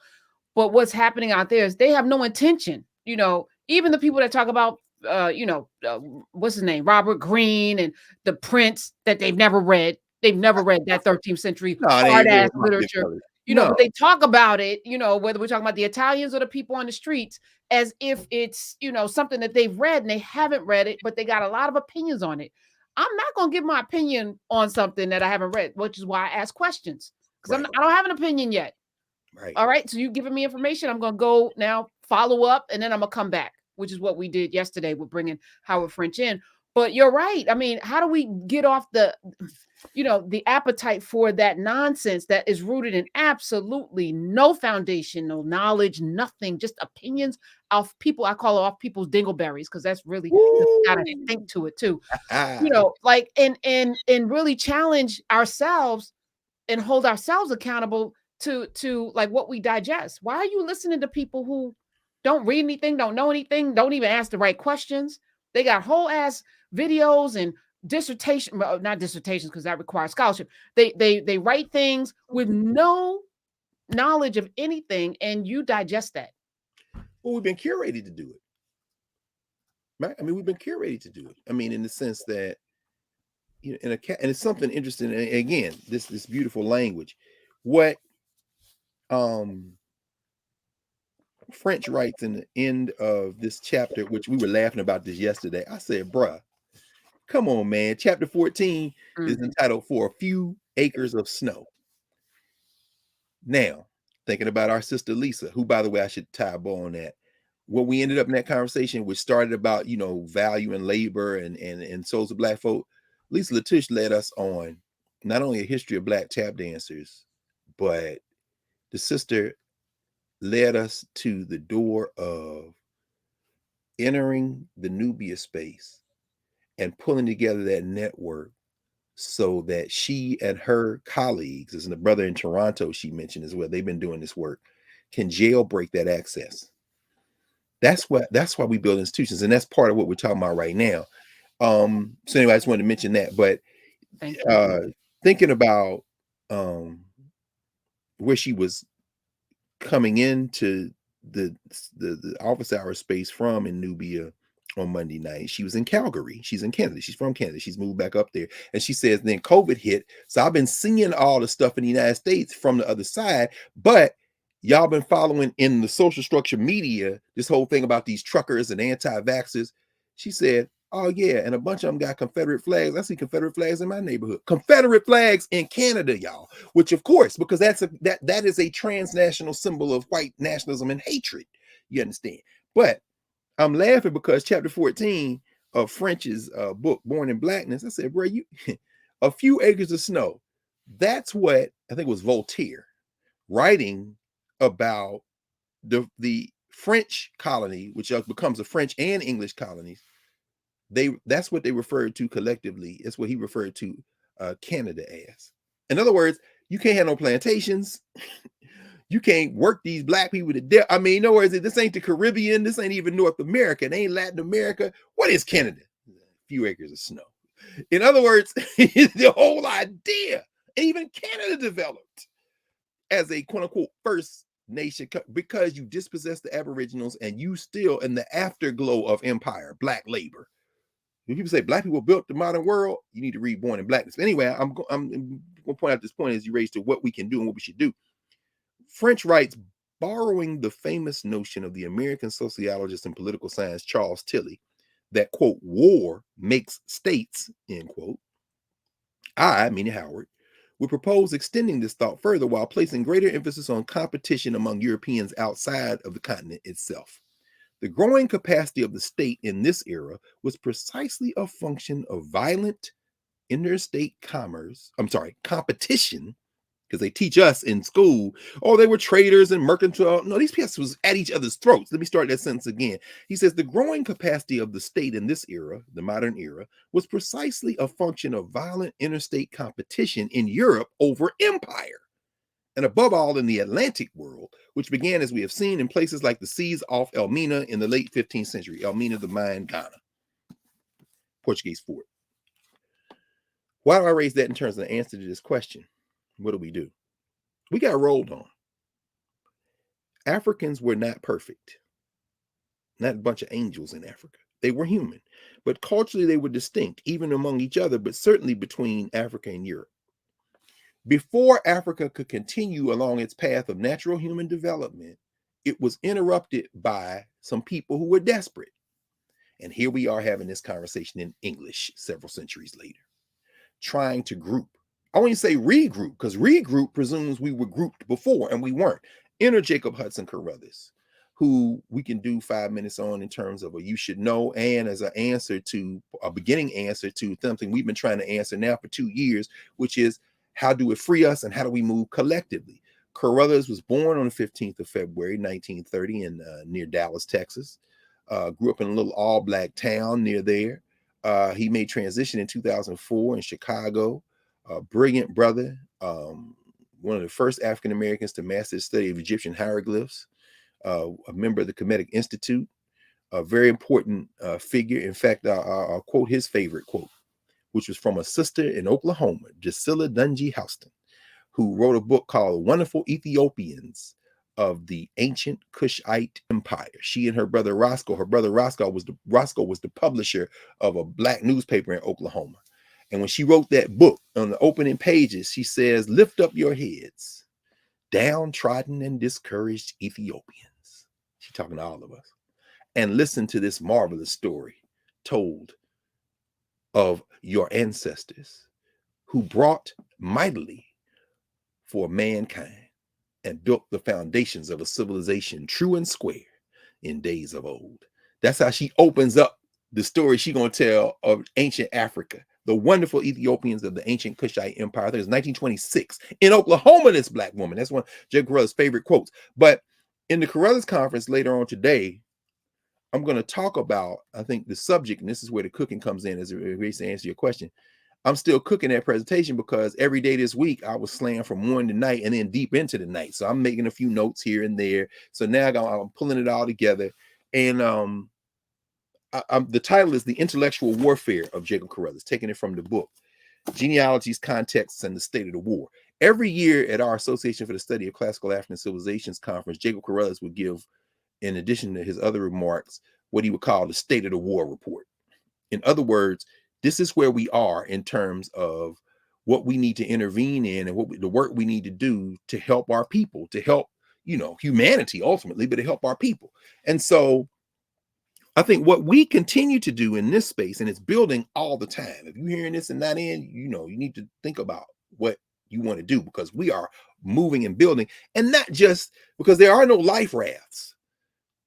As Curtis Mayfield said, if it's hell below, we all gonna go. If they set off a bomb, everybody knows. So this isn't, as Mia Moore Motley, who we keep talking about over and over again, I brought her up with Howard yesterday, is talking about global warming gonna get us first. So yeah, but then it's gonna get you. So therefore, I'm not just out here for Barbados. And of course, Howard writes in Born in Blackness how Barbados is the key to the Caribbean, when the British come in there. Very interesting. But what Carruthers, what I'm thinking as I'm cooking through this, and by cooking through it meaning sitting quietly, thinking, because if you can get real quiet, and if you're working all the time, and I'm working all the time, meaning thinking all the time, engaging, listening, looking, then if you can get quiet, it might take you 30 minutes. Oh yeah, oh I saw that. So that cooking process, and what I'm going to do in a couple of hours with them, this actually at this moment will be part of it in terms of this. You should know about Jacob Carruthers, and I'll mention a couple of things about Carruthers on the way to the point. The final point I want to make is, Carruthers was raised in Texas. He went to Sam Houston College, which is now Houston-Tillotson. One of the professors who had the greatest impact on him was a brother named James Farmer Sr. Y'all saw him in the movie The Great Debaters.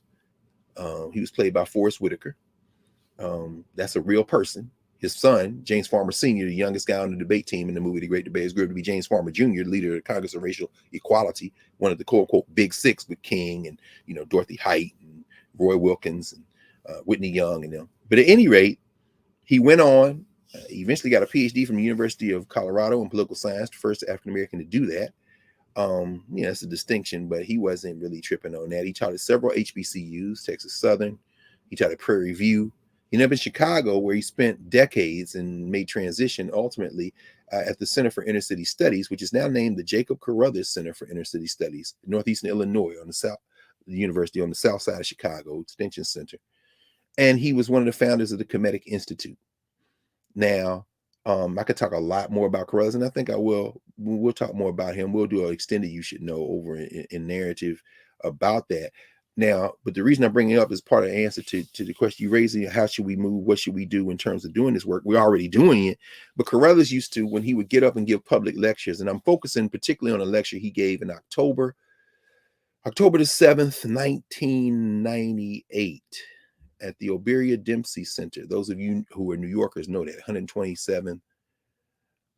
West 127th Street, 127 West 127th Street. I've spoken there myself for the United African Movement. My man Alton Maddox, Loretta Lynch. You didn't pick the wrong side of history, sis. But I understand you got to get that money over there at Paul Weiss. We were talking about you in my class at the law school Wednesday night. Big law firms sometimes make you make a choice, but even junior associates have a choice.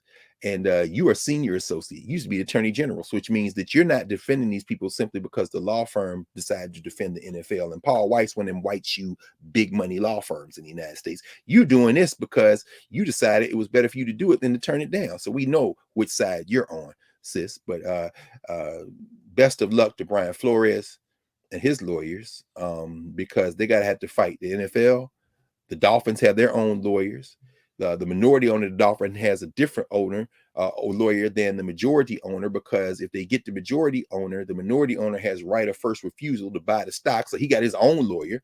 The Texans gonna have their own lawyer. The Dolphins gonna have their own lawyers. I said the Giants gonna have their own. Or all these billionaires with lawyers versus one cat and his lawyers. So and Loretta Lynch, wrong side, but it's okay because Alton Maddox, who was a lawyer in New York, who was the leader of the United African Movement, was on the right side of history. And he invited Jacob Carruthers with the folks in Harlem. And those of you from Brooklyn know that they used to meet at the Slave Theater in Brooklyn, which ain't there no more. The gentrifiers knocked the building down. That was a great place, the Slave number 7 in Brooklyn. But Alton invited Jacob Carruthers right after John Henry Clark made transition in July 1998 to come and give a talk at the United African Movement meeting, the weekly meeting. And October 7th, 1988, Jacob Carruthers gave a talk on what he called truth and falsehood. And as he would always do, I won't get into the substance of that. I'm going to talk about that at the Carruthers conference a little later. But what he would always do when he was away from home, like out of Chicago, away from the Kemetic Institute, he would introduce himself by saying, I bring greetings. And for me, that's a roadmap for how we move forward, how we do our work. He said, I bring greetings from where I teach. That is the Center for Inner City Studies. Pause. 104. So we all have jobs. If I came and said, I bring you greetings from Howard University, that's where I teach. That's not who I am. That's not my life. It's where I teach. You understand? So take teach out and put your job in. I bring you greetings from where I work. That's the job. Sometimes, if you're lucky, the job also overlaps with what you want to do with your life. I went to HBCU. I made a conscious decision to work at HBCUs. I make a conscious decision to publish with Black publishers. I make a conscious decision. So, but you could do so and so. And then the question for me is, why ever would I want to do that? And then the next question is, and why do you want to do it? In other words, yeah, okay. And then if people have a good answer, we go with God. That's great. But my point is that Carruthers, number 1, this is my job. Now, then he says, I bring you greetings from the Kemetic Institute. This is where I do my research, where I learn. Okay. So I would say, I bring you greetings from Narrative, Nubia. This is the place where I do my collective thinking with people.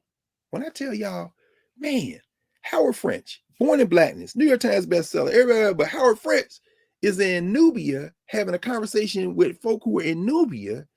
It's a very different kind of conversation because, like he told me yesterday, and like he told you, I mean, I wrote this book for everybody. I want everybody to read it, but let me be very clear. I wrote it out of a Black mind, and I want Black people to read it. Because guess what? Random House not gonna push that. Guess what? The NAACP Image Awards ain't gonna nominate it for nothing. Why? Because them books that make that list, this not one of them books. The books that make that list are the memoirs by the rappers who had a ghostwriter who is not Karen Hunter, who just try to make money because the books that you read from. In fact, I saw you posted something, and I haven't watched it. I think you said you were going to watch it in the wake of this Kanye documentary is out. But you, of course, have a very special relationship to his mother. And I have Raising Kanye back here. And to know you now, when I didn't know you before, but to know that what I know about her, what I learned about her first came from the words that you helped her craft and crafted yourself. That's a responsibility that I'm not sure has translated into the contemporary era of those who collaborate on memoirs. I'm just not sure. I mean, do you have a sense of, have things changed in that way? Because that's a very, I know it's not, you feel like it's not your best, but that's where I was introduced to Donda West before I knew her. I don't think things have changed. I think I've always done it differently than the way it was done, because I always had a sense that whatever I put into a book will be there forever. No question. And I'm also honoring the legacy of the person that I'm working with. So Of course. there's a level of protection, from LL to Wendy. There's so many things that didn't make it into the book because I knew over time it would destroy them. My God. If we put that in, I remember having that conversation with LL. We're not leaving that in this book, bro. Because right now you 26, but I guarantee you when you're 50, you're not gonna be happy with this. So we taking it. I'm taking it out. So But he we would have made left it in. yeah, because 26, whatever. This is what I did. I did it. So what? Put it in. No, no, no, no, So no, you no. really were protecting them Well, too. because there's a difference between a memoir and being a journalist, which is we're going to tell all of the stuff. But as Right. a memoir, this is your piece, especially if it's your memoir Right. that will be there forever. Right. And so with Donda, there were a couple of things that I thought she should have put in the book, but she was very mindful at the time of Kanye and his fragility and Mm. what the media was coming for him. I can't put this in the book because this is going to give them fodder. But I'm like, this is your story. This is your story, and this is an important. There are at least two important things that needed to be in that book that no one will never know about. But so I'm watching it. I can't watch the documentary because I'm like, yes, this woman, deep thinker, brilliant woman, doted on this her only child, Her only child. and she had it, later in life. This was not a 20-year-old. So and there's so much backstory to that as well.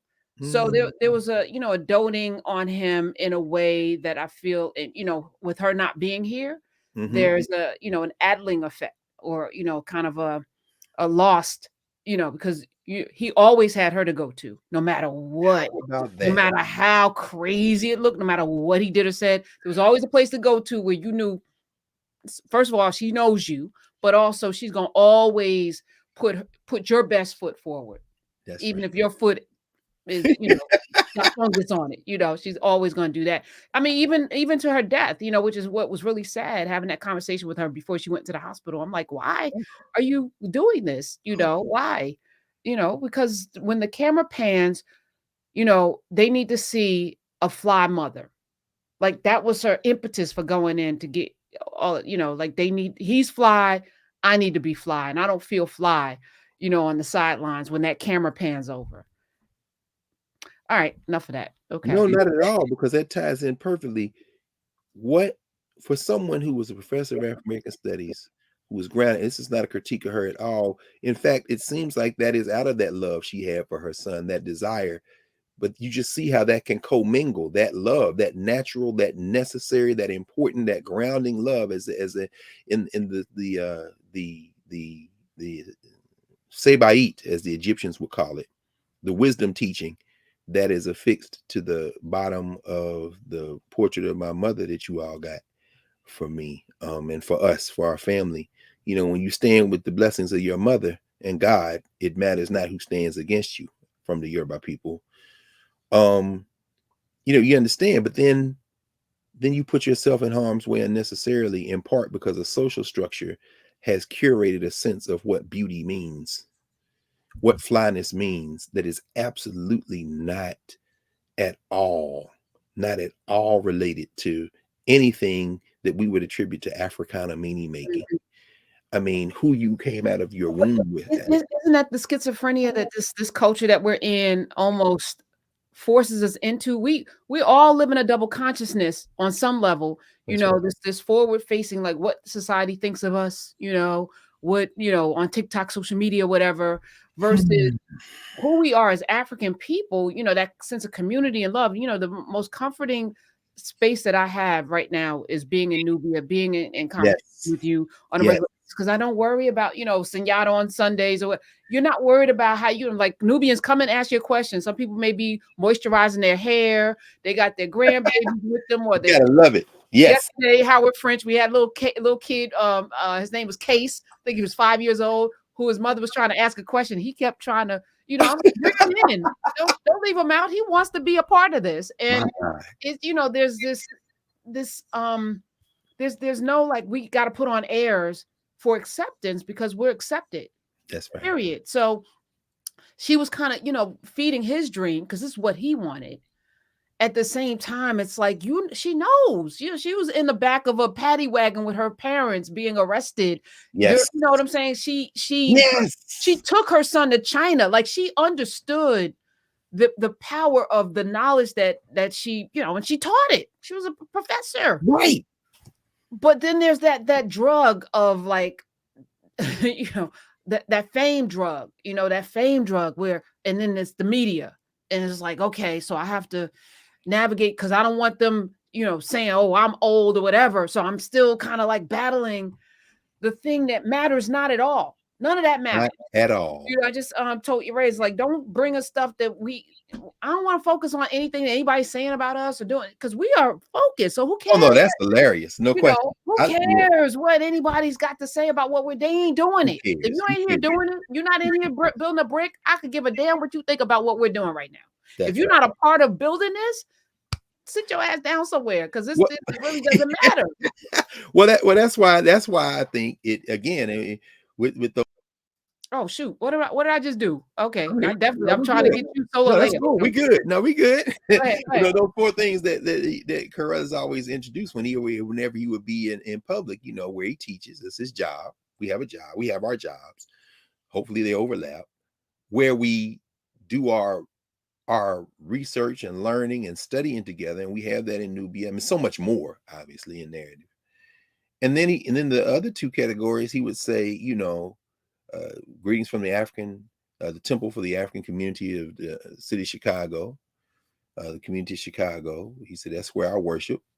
That's the spiritual dimension, and I kind of glossed that for today's presentation. I'm going to do in Chicago, where we develop our world sense, like where do we get our grounding, and these are all in word. The first one is a kind of social structure space. We gotta sustain ourselves, and the second one is internal.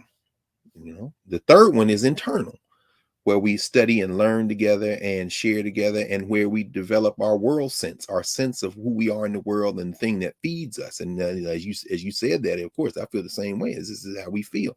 And then the fourth one, he says, and then I can read you greetings from the Association for the Study of Classical African Civilizations, where we are dedicated to developing African worldview, and we're engaged in our African World History Project. Well, that's the space we restore, we share, and we influence. Meaning that while we are building and sustaining ourselves internally, we realize that if we're going to do that for our people, and in fact, I interviewed Abdullah Kalamat, who will be 80 this year. He just finished a book called The History of Black Studies. It's over there, first volume. He's got 2 volumes coming out. The next one is The Future of Black Studies. And he also did a book, let me see if I have it done, Dialectics of Liberation, which is fascinating because he was a founding member of the collective that created the African Liberation Support Community. Those of you who know African Liberation Day, things like that. And I just interviewed Abdul. And one of the things he writes in here, he gives a 10 lessons. He says, chapter 5 is 10 lessons, lessons in legacy. This is what I've learned in struggle. I mean, all kind of things. We won't talk about Abdul. It's another who should. In fact, we should invite him over. I'm sure he would love to have a conversation. He says in here a number of other things. Among things he talks about, he says organizational unity is needed by the Black liberation movement. The highest level of unity needed is ideological unity. And he goes on and he says, you got to have forces in all regions. But one of the things he talks about, he says, now there are people out there who call themselves revolutionaries. And he said, he was reminded of the words of, he quotes V.I. Lenin, and I'm not going to get into whether or not he quoted Lenin accurately, and I'm not quoting V.I. Lenin's What Is to Be Done. It's over on the shelf with the rest of Lenin's work. Well, actually, that's not true. Most of Lenin's work is in storage because, he got all these volumes. So anyway, but the What Is to Be Done is over there. But at any rate, he quotes Vladimir Lenin for saying, when you have a revolutionary party, that's not a mass organization. He says you can have an organization of just revolutionaries, and all y'all revolutionaries, and all 80 of y'all are right. Now, if you want to influence people beyond that, you're going to, at some point, you have to engage them, and you can't go in there and engage them telling them what's wrong and telling them all the time what's wrong, what needs to be done, or even what's right. You have to figure out ways to be in community with people, because if you say you're really working for the people, you need to work for the people. You need to stop, and this is Abdul now, Caleb Mata, and he lived through the ideological wars, the left versus the Pan-Africanists and nationalists. He trying to straddle the fence, but he really with the left more than anything, which means he's catching hell from my men. And a lot of them cats that he fought with were people that trained me. I told him that was we were having a conversation. I said, Jacob Carruthers, Anderson Thompson, Harold Pates, them cats, man, them is my people. You understand? I'm a Pan-Africanist. I'm a Pan-African internationalist. Wherever black people are, I'm against anything, and I'm for everything that everybody who's in harm's way. I don't, we're gonna talk about intersectionality, race, class, gender. Okay, we can have that conversation later when we over in there, the Nubia or them places. But right now, we have a common enemy. So ain't no sheltered rear, and it ain't no front ranks. We are shoulder to shoulder. Let's just disabuse ourselves of all that other stuff. But anyway, I started to say that when Carruthers would greet himself finally in the fourth of those things, so, I bring you greetings from where I teach, I bring you greetings from where I do my research and learning, I bring you greetings from the place where I worship, where I find my own sense of the world and culture, and I bring you greetings from the organization that we have that is outward facing to share influence. I think of all the things we're doing, I think we inhabit so much all of those four categories. We do what we have to do to stay indoors. We then make the choice to be in a place where we're learning collectively. And again, to have 11, 12, 1,300 people and more on every Monday, going page by page through text. People say, well, what's that useful? Well, you ain't got to come if you don't want to, but if you come, you'll see what it is. And then, and I'm sure Howard French, one of the world's great journalists, a black man, who has committed his intellectual work and global practice to telling this story for a new generation and retelling this story for a new generation, I'm sure seeing that child come across the screen did more for him than sitting on MSNBC or CNN or getting an award. I mean, it's a different thing when you're in our thing. But ultimately, in order to get more people into our thing and ultimately to transform, we have to do the influence. And so even this Saturday thing, this is it's difficult for us. I mean, it's a labor of love, which is what sustains us. But in terms of the investment, the only way you can be sustained, we both know this, we all know, the only way you can be sustained in work like this, you got to love. It's got to be love, and not that topical. So no, it's got to be a love that really has an inexhaustible source, because our people will break your heart. Break your entire heart. But then you have to remember that they're not doing that because they trying to. Well, 2 or 3 of them Negroes are, but we can, like you said, ignore them. But because that's a whole nother crazy that they spin you off into space. But they're doing that because they've been hurt. Most of the time we hurt because we've been hurt. And so, we overwhelm, as Dr. King would say, we overwhelm them with our capacity to love. And it's not because we're trying to be better than anybody, when nobody's better than anybody else. We just, like you say, don't let them knock that pitcher out your hand while you pouring them clean glasses of water. And I feel like this Saturday work in particular is, as you said at the beginning, pouring these clean glasses of water. Because some people ain't never seen no clean glass of water. Now, I know that's what Jacob Carruthers did with his life. And if I'm going to be in that training, as Sundiata said, this is how it was taught to me, because this is how it was taught to him. It's because this is how it was taught to him. If I'm in that line, then I got to be in that line. It's not even, it's not even I don't have a choice. This is love. Somebody said tough love is love. I think I mastered tough love. Because for me, there's no compromise. There should be no compromise in getting up every day and centering Blackness, centering Africana, centering the goal. Every day you get up and you're like, freedom. For me, freedom looks like freedom for everybody. Okay, let's go. What do we need to do today? And I just feel like, again, and thank you. I can't thank you enough. And we thank each other. Yes. But thank everybody in Nubia right now, because I'm in the chat. Yes. Because Dr. Carr and I would be doing this anyway. We were doing it anyway before I hit record. So we would be having, some people was like, oh, these conversations, they go off on so many tangents. Can you stick to? No, we're not sticking to the topic, because the topic is us. So however we get to us, we're going to talk about us. And if you can't follow along, that's fine. That's fine. Maybe, eventually you'll get the rhythm of it or you won't. And that's fine too. This is everyone's not going to get it. And that's the biggest thing, that I've had to come to the conclusion because I want everyone to get it. But Yes. I'm happy with the people that have gotten it and the people that will get it. Great. Whenever you get it. And that's what, I'm learning from you is more patience, because I want everyone to get it right now because we got so much to do and we're Well, I mean, completed. yeah, that ain't gonna happen. So we know I that's know. the case. Well, Armand you said said that to me, we're gonna lose this battle, right? we're gonna lose. We're gonna And, lose. and I'm like, no. Yeah, Like we're gonna lose. We're gonna I'm lose. so I mean, because delusional. I'm like, no, we're not. We're not. and I had to be clear, and I'm glad I'm logging in now because I'm seeing now. I got on the cell phone. I'm looking now. Yeah, I mean, as somebody said, that's true. You can't eat freedom, which is why Jacob Carruthers will always say, "I bring you greetings from where I work." In other words, there's the thing where you got now where you work, you got to do what you got to do. But please don't ever confuse that for creating a space where we can actually engage in that type of study and envisioning that nurtures our freedom dreams.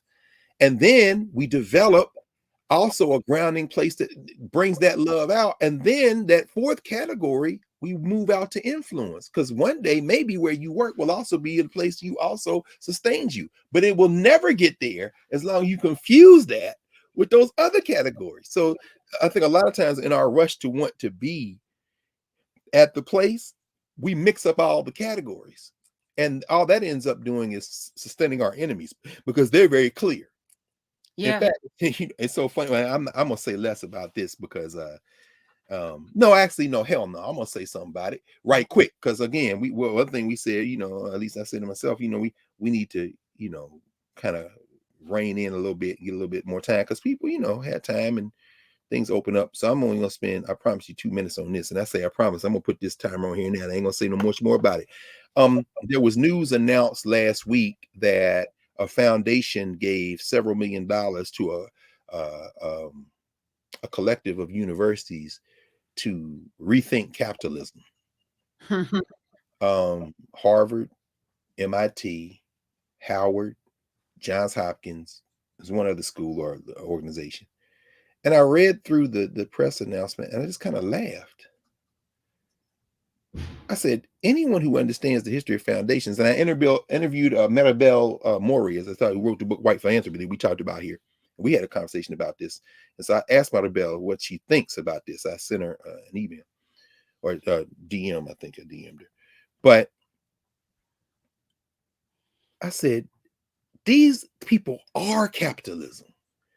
And if they paying you to rethink capitalism, you gotta know that ain't the objective, right? You know that's not the objective, right? As Janet Jackson would say, finally, this is a story about control. So we always have to be mindful of the fact that while we may not always be clear, the people who have kept their feet on our neck for centuries are crystal clear. So I'll stop with that.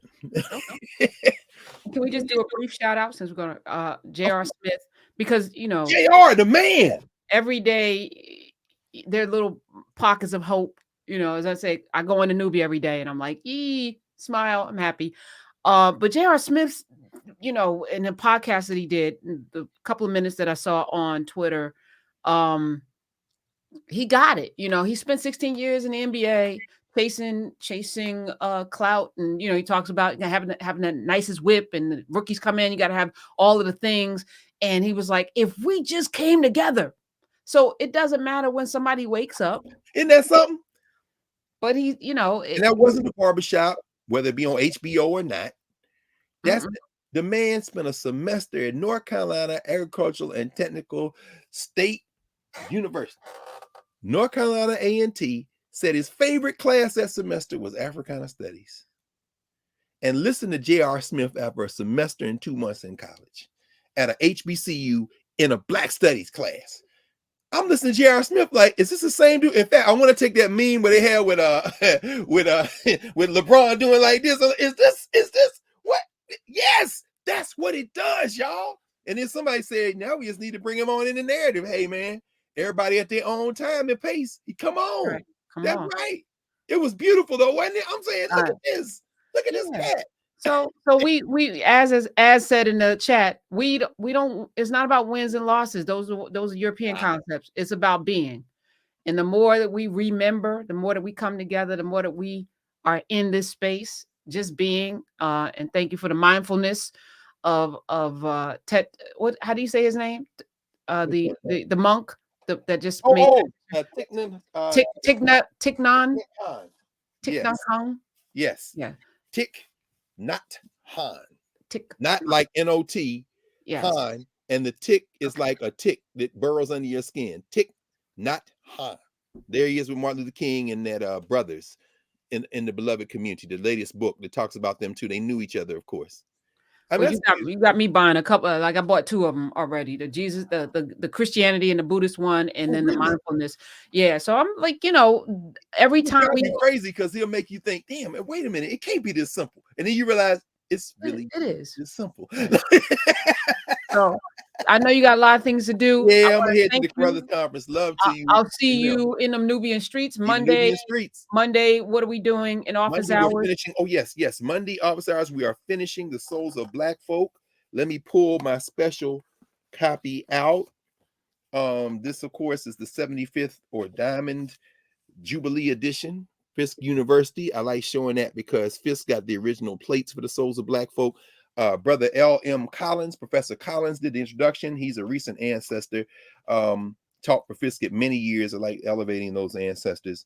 And we are finishing The Souls of Black Folk on Monday night. We have the last three chapters and the afterthought. So the first one we'll be discussing, one of my favorites, of Alexander Crummell.